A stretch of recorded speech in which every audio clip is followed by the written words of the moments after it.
जय हिंद साथियों, मैं अपने इस वीडियो में आपका पुनः स्वागत करता हूं। दोस्तों, आज के इस वीडियो में हम लोग बात करने वाले हैं ऊर्जा के स्रोत।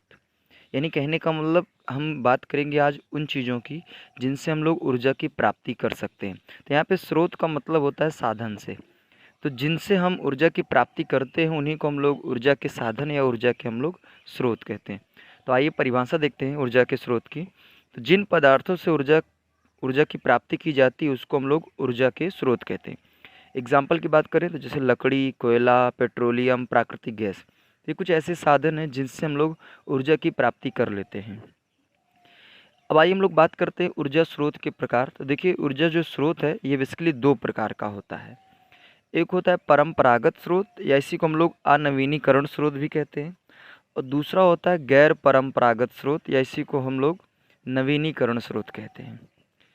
देखिए, यहाँ पे अगर हम बात कर लें परंपरागत स्रोत की, तो ये प्रदूषण प्रदूषण करते हैं, प्रदूषण छोड़ते हैं। जबकि अगर हम बात करें गैर परंपरागत स्रोत की, तो ये प्रदूषण नहीं करते हैं। आइए अब समझ लेते हैं परंपरागत स्रोत क्या है।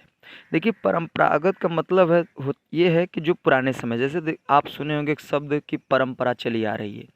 तो परंपरा का मतलब ये है कि जो पुराने समय से हो। तो परंपरागत स्रोत की बात करेंगे तो हम कह सकते हैं ऊर्जा के वे स्रोत जो बहुत समय से यानी काफ़ी दिनों से वो चले आ रहे हैं, उन्हीं को हम लोग परंपरागत स्रोत कहते हैं या अनवीनीकरण स्रोत कहते हैं। दूसरा जो ये गैर परंपरागत स्रोत है, गैर परंपरागत स्रोत का मतलब ये है कि जो अभी हाल ही में कुछ ही वर्षों पहले से जिनका हम लोग यूज करना स्टार्ट किए हैं, वो आपके होते हैं गैर परंपरागत। तो ये जो परंपरागत होते हैं ये पुराने ज़माने के हैं, और जो गैर परंपरागत स्रोत हैं ये थोड़ा आधुनिक ज़माने के यानी नए ज़माने के हैं। और जो परंपरागत स्रोत होते हैं ये प्रदूषण करते हैं, जबकि जो गैर परंपरागत स्रोत होते हैं ये प्रदूषण नहीं करते हैं। और इनकी एक खासियत और होती है कि अगर इनको एक बार हम यूज कर लेते हैं तो फिर उसी चीज़ को हम दोबारा यूज नहीं कर सकते हैं। अगर इसमें क्या होता है कि इसमें हम एक बार यूज करने के बाद कई बार यानी एक से अधिक बार हम लोग यूज कर सकते हैं। आइए बात करते हैं एग्जाम्पल में।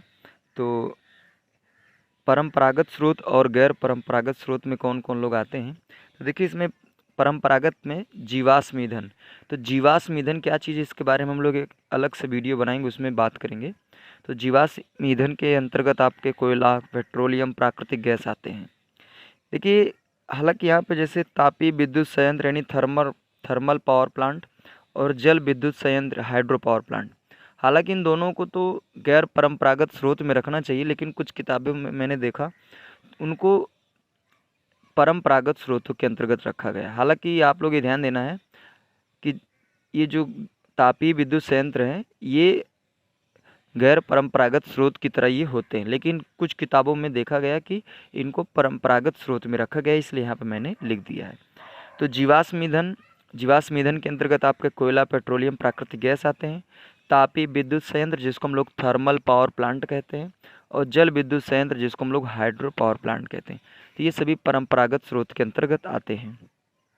अगर हम बात करें गैर परंपरागत स्रोत यानी जो आधुनिक ज़माने के हैं, तो जैसे एग्जांपल की बात करें सौर ऊर्जा, पवन ऊर्जा, नाभिकीय ऊर्जा, समुद्री ऊर्जा, भूतापीय ऊर्जा। तो हम बात करें सौर ऊर्जा, तो सौर ऊर्जा ये ज़्यादा नहीं, आज से 25-30 साल पहले से हम देखना स्टार्ट किए हैं। इससे पहले ये नहीं थे।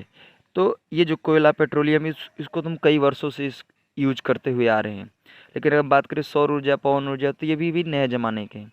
तो ये हमारे गैर परंपरागत स्रोत हैं। आप जानते हैं कोयला भी, पेट्रोलियम भी और प्राकृतिक गैस ये प्रदूषण करते हैं, लेकिन सौर ऊर्जा कोई प्रदूषण नहीं करता है, पवन ऊर्जा कोई प्रदूषण नहीं करता है।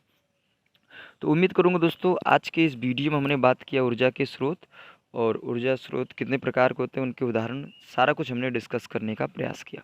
उम्मीद करूँगा ये वीडियो आपके लिए काफ़ी हेल्पफुल रहा होगा। इसी तरह मिलेंगे अगले वीडियो में, तब तक के लिए जय हिंद, वंदे मातरम।